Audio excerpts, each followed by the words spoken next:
Trunomics, September 20th, 2025. It is Saturday, and it's kind of follows around the corner. Football season is back in action. Stanford trailing Virginia 14-7. I do like that Stanford is in the ACC. Like, get some West Coast love. In the Atlantic Coast Conference, 100%. I'm all over that.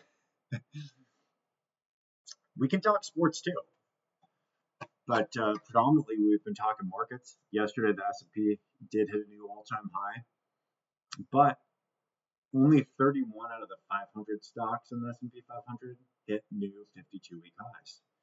Is that a quasi-bearish indicator? Am I just leaning a little bit bearish? I'm not trying to lean bearish. I was actually looking for, back in February, it's like February 19th, I went bearish.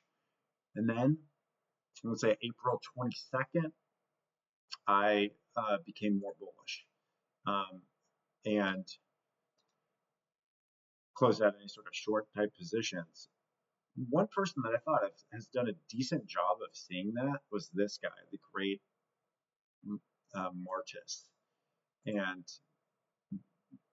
so this was an April 9th post, just saying, hey, this is where I think we could go. And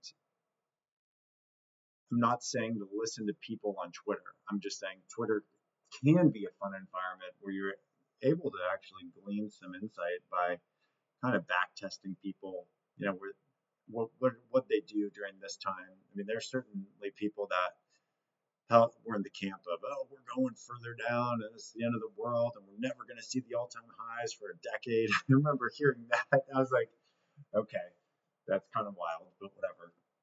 So this guy, different scenarios, a broadening formation and, going into a final wave, a slanting head and shoulders, and no third scenario. Anyway, we're definitely getting back up to that point where I start to wonder, are there any more buyers up at these levels? And the people that have done the best this year were the ones that had the ability to skate where the puck was going and to see the fact that, and I think Luke Groman did a pretty good job of identifying this, of saying something like,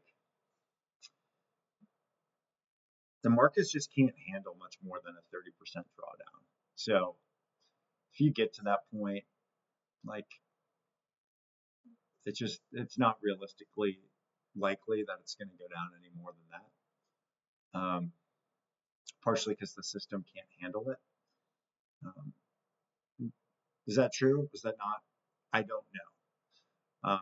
But I have known that this guy, listening to some of his podcasts and subscribing for a while, has done a decent job of calling some of those turns. This is not a recommendation to follow him or not follow. I just thought it'd be kind of fun to poke around different people on X that have been fun to follow. Certainly these two have been. The reason I like this guy is there's not any subscription that he's trying to sell. I mean, if you were a really good trader, would you really develop a system and then sell it for $29.99 a month?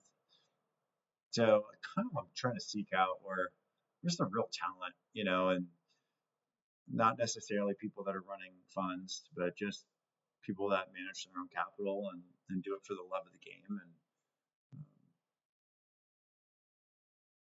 And I'm rambling a little bit.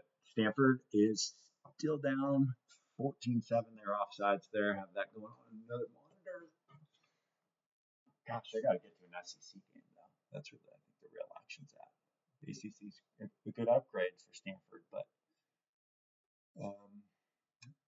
seeing a game in Tennessee, it'd be lights out. Lights out. Anyway, thanks for joining us this afternoon. Hopefully we can build something together and there's a book called Alone Together. Saturdays like this, sometimes it's better to be alone together. I don't know. I'd rather try to build something Like there's that Steve Jobs quote where it's just something like, you know, if you poke the universe, something comes out. I don't know. I just don't really want to go to another soccer game. I want to build something. So that's what we're doing on Trunomics, trying out some broadcasts, trying out some live streams. Thanks for joining us.